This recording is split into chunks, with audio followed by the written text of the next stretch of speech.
j'aimerais vous introduire une causerie sur une bonne nouvelle qui satisfait. Une bonne nouvelle qui satisfait. Et pour un texte, c'est une parole de Jésus, pour ouvrir mon sujet, qui nous dit ceci: le Fils de l'homme est venu chercher et sauver ce qui était perdu. Le Fils de l'homme est venu chercher et sauver ce qui était perdu. Aujourd'hui, on vit dans une société où il y a tellement de différents problèmes, puis de malheurs. Les gens, aujourd'hui, vivent d'un malheur à l'autre. Et très souvent, les gens vivent comme des cauchemars, où les gens vraiment ne savent pas où se tourner pour une réponse qui peut satisfaire leur vie. Et pourtant, la vie n'a rien à leur présenter, rien à leur offrir. Et très souvent, les gens vont dire, à quoi bon la vie? Savez-vous que Jésus, vraiment, est celui qui peut guérir. C'est celui qui peut vraiment nous donner une vie, même une vie abondante. Alors, j'aimerais aujourd'hui vous parler un peu de la femme samaritaine. La plupart des gens se rappellent de cette femme qui a rencontré le Seigneur près de ce puits. Jésus était fatigué, assis près de ce puits, puis il attendait les disciples qui, justement, étaient partis pour chercher des vivres. Mais Jésus, lui, avait une nourriture que les disciples ne connaissaient pas. Jésus était là pour attendre cette femme qui venait avec ses difficultés, avec ses problèmes, pour puiser de l'eau. Cette femme sort l'heure du dîner, où il fait très, très chaud. Personne n'ose sortir dans des chaleurs pareilles. Mais cette femme fuit le regard du public et elle s'approche du puits. Jésus est là, près du puits. Mais comment est-ce que Jésus allait ouvrir une conversation, un dialogue avec cette femme, puisque même les Juifs avaient rien en commun avec les Samaritains. Même pour les Juifs, les Samaritains étaient des gens de dernière classe. Et puis, il n'y avait aucune communication entre les Samaritains et les Juifs. Alors, Jésus allait lui demander quelque chose que tous les deux avaient en commun. Il dit à cette femme, « Donne-moi à boire.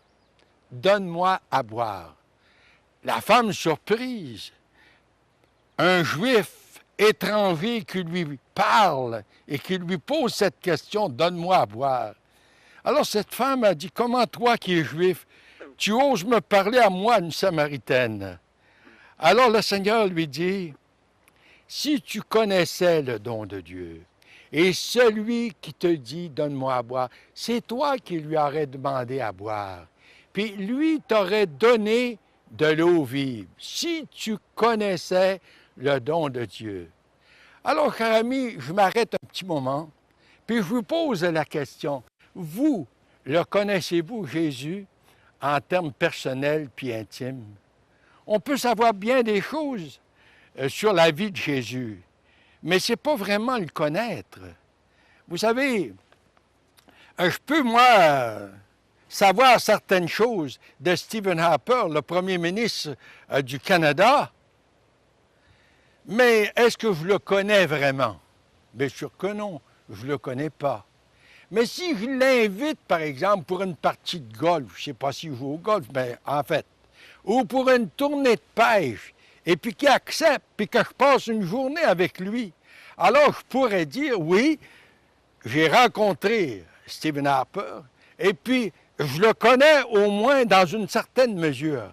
Alors, cher ami, je crois, moi, que très souvent, on peut apprendre des choses du Seigneur sans vraiment le connaître. Alors, le Seigneur dit à la femme samaritaine, « Si toi, tu connaissais le don de Dieu, et celui qui dit, donne-moi à boire, c'est toi qui lui aurais demandé à boire. » Mais elle dit, « Le puits est profond. Le puits est profond.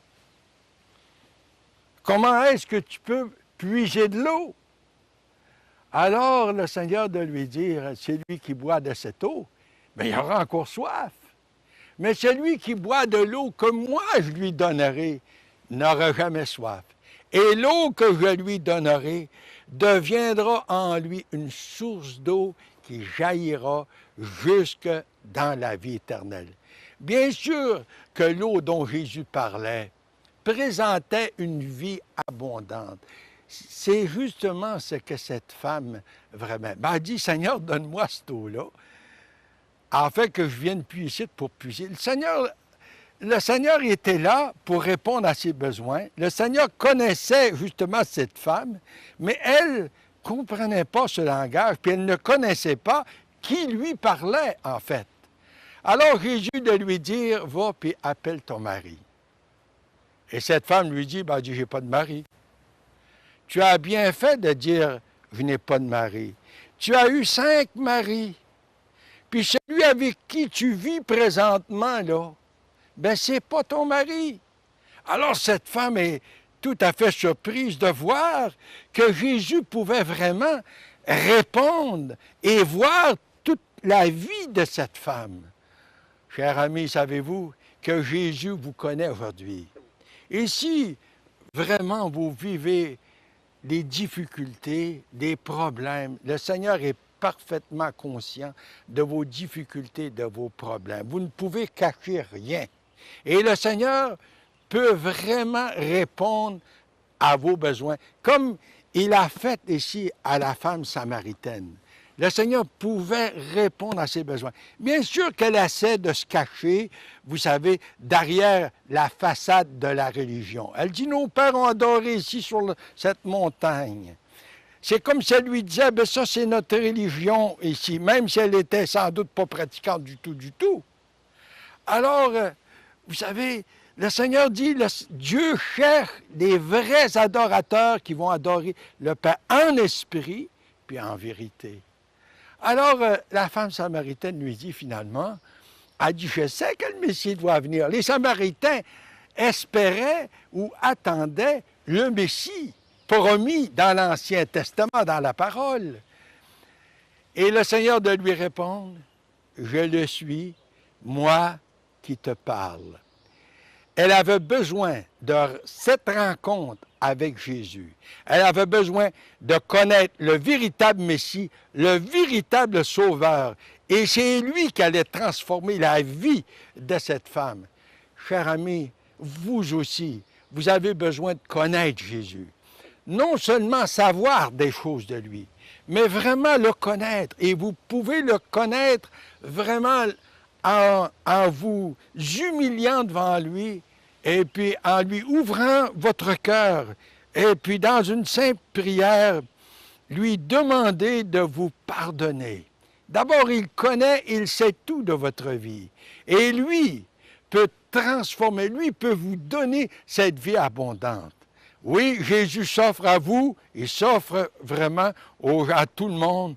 Et c'est lui qui peut transformer nos problèmes, nos difficultés dans une vie abondante, une vie heureuse, une vie de bonheur. Cher ami, pourquoi pas lui faire confiance et vous tourner vers lui, puis l'accueillir comme votre sauveur, le Seigneur est l'ami de votre vie. Et lui va transformer votre vie par la puissance de son Saint-Esprit. Faites-le, cher ami, aujourd'hui, pour sa gloire. Amen.